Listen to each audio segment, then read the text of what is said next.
makayon ang utlanan sa kinabuhi ko lilit, langit. Ang sinutlanan sa taong matutuhon, Langit. ang langit, alam lamang niya itong mutuo.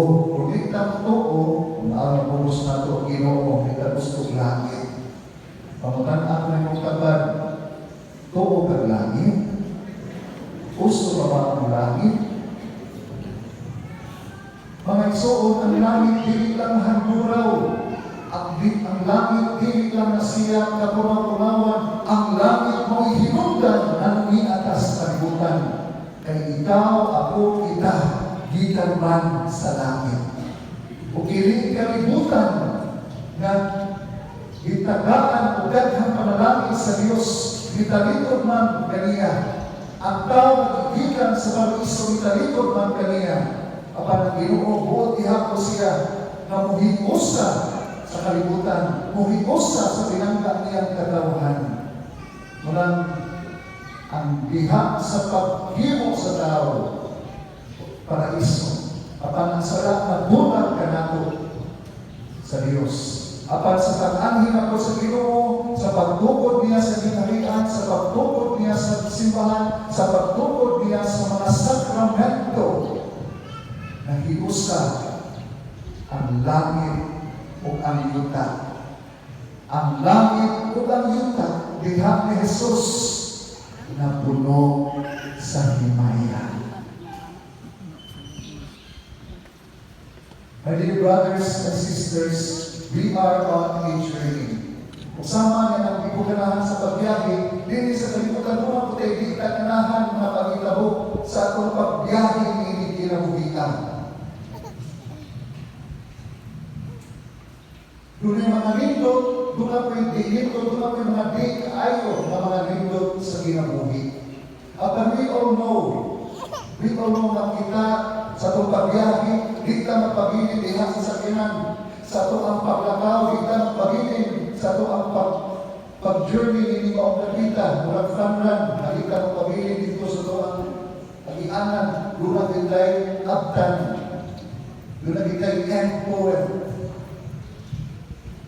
O sa ito ang pagpanaw ni Maong biyahe, di lang ka sa Ginoo, di ata sa kalibutan sa pagsulay, kalibutan ikaw ang ubalog sa mga luha.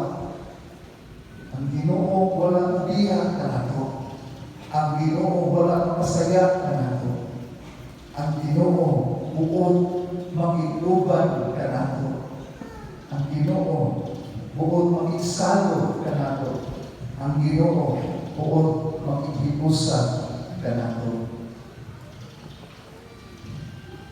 Sa tuwang pagpanaw sa kinabuhi, bit usap nato ang atong mga pangandoy, nakapot ang bang wala, ang ubang usap, agihan mo tayo mga pangandoy, pero ibit nato ang atong mga sila, ang atong mga problema, ang atong mga kahako, ang atong mga pangandoy, itanan, mga kalisod sa kinabuhi. Pakaw, kung sila sa unang pagbasa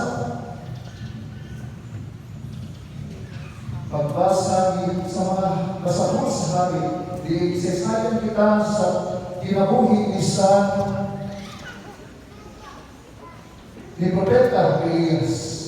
Mahuman siya, nakasibaw na sa pasakon, kunihagi, ibasa na ganyan na nakita sa Ginoo.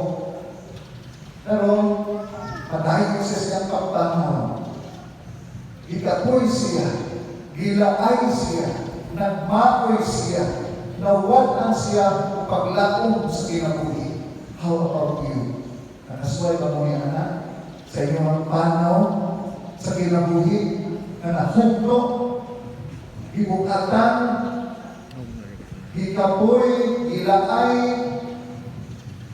and what has become of you? What happened to you? Kasi parihan ka ni Elias. Nakita sa kahoy, ipapuway siya. Kung sige ko ni Elias, may mamatay ko, Ginoo. Gitungkol na ang iyang kaugalingon. Labing halang ko, propeta. Ita ka imagine, mga sa Francis, Ginoo, mamatay na ko. labing halang propeta. Pero tingnan siya, mamatay na ang Panginoon. Liligot ka sa mga nangihang gusto nga. So, kuhaan siya. Ikapoy na siya. Pero sa iyo sa Ginoo, nagpadaan ang anghel ng Ginoo. Ginoo ang anghel, bangon kung kaon. Uy, bangon siya. Nagpasko-pasko siya. Naman selamat na may pagkaon. Ibutangan siya, bilangan siya pagkaon sa anghel. Marupag si San Roque. Berdatang kanon sa irot. Sutay. Pan o tubig. Niya, humaniya, kanon sa Francis, nainit pa kayo sa tanan. Sa deliberate hospital sa parokya. Humaniya kanon sa pan. May inom sa tubig. Nabusog. Nagko. Humaniya ka busog. Uy, nato, bagay. Murag kita. Murag inyong mga anak. Inyong lutuan. Ito ang maglamoy. May lagulat. Mulan ko eh. Mulan ko. Kuan. Pupunta yung cellphone. Inarabang patulong sulian. Andun na mong tabay.